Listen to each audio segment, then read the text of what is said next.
त्रेता युग का समय था।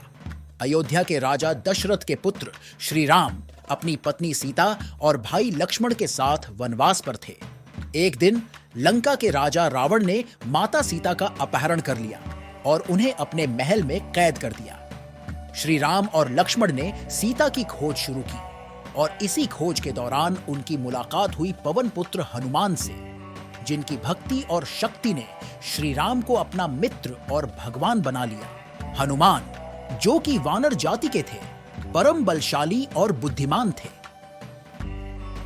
वे भगवान शिव के अवतार माने जाते थे और उनकी भक्ति श्री राम के प्रति अतुलनीय थी।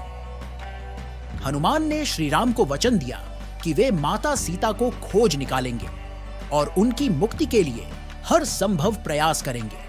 हनुमान अपने राजा सुग्रीव और वानर सेना के साथ श्री राम की सहायता के लिए तैयार हो गए। उन्होंने अपनी बुद्धि और शक्ति का प्रयोग कर सागर को पार करने की योजना बनाई, जो लंका और भारत के बीच था। हनुमान ने अपनी शक्ति से पर्वत को लांघा और विशाल समुद्र के ऊपर छलांग लगाई। उनके अद्भुत साहस और ऊर्जा ने सभी देवताओं को विस्मित कर दिया। जब वे लंका पहुंचे तो उन्हें वहां की जटिलता और सुरक्षा का अंदाजा हुआ। लंका में रावण ने अपनी शक्ति और माया से हर जगह सुरक्षा व्यवस्था बनाई थी, परंतु हनुमान की बुद्धिमत्ता ने उन्हें इन सब को पार कर जाने का मार्ग दिखाया।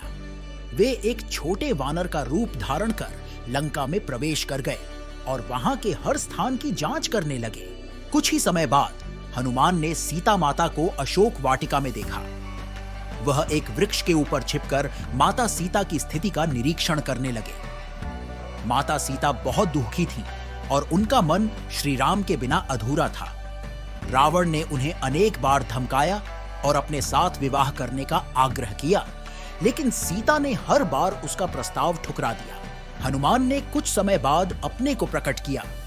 उन्होंने श्री राम की अंगूठी सीता को दी, जो इस बात का संकेत थी कि वे श्री राम के सच्चे दूत हैं। माता सीता की आंखों में आंसू आ गए और उन्होंने हनुमान को आशीर्वाद दिया। हनुमान ने उनसे वादा किया कि श्री राम जल्द ही आएंगे और उन्हें रावण की कैद से मुक्त करेंगे। इसके बाद हनुमान ने लंका में एक संदेश छोड़ने का निर्णय लिया। उन्होंने अपनी विशालकाय रूप धारण कर अशोक वाटिका में उत्पात मचाया, जिससे रावण के सैनिक और उनके पुत्र अक्षय कुमार को मार दिया। रावण को यह पता चल गया कि कोई शक्तिशाली दूत लंका में घुस आया है। रावण ने अपने प्रमुख सेनापति को हनुमान को बंदी बनाने का आदेश दिया।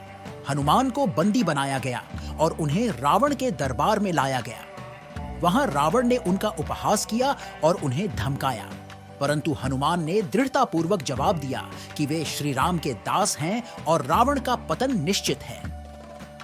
क्रोधित रावण ने हनुमान की पूंछ में आग लगाने का आदेश दिया। हनुमान ने अपनी शक्ति से उस अग्नि को लंका के विनाश का साधन बना लिया। उन्होंने अपनी पूंछ से पूरी लंका में आग लगा दी।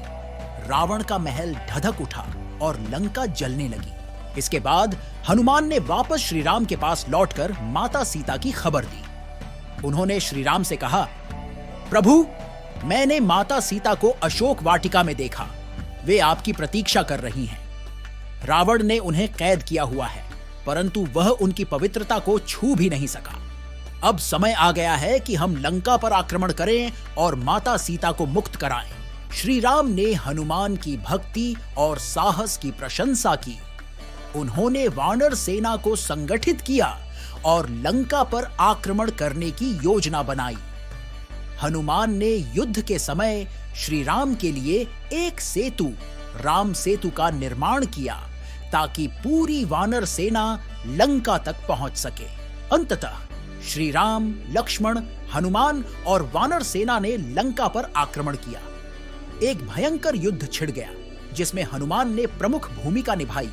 उनकी शक्ति और समर्पण ने रावण की सेना को कमजोर कर दिया। हनुमान ने मेघनाद और अन्य राक्षसों को हराया।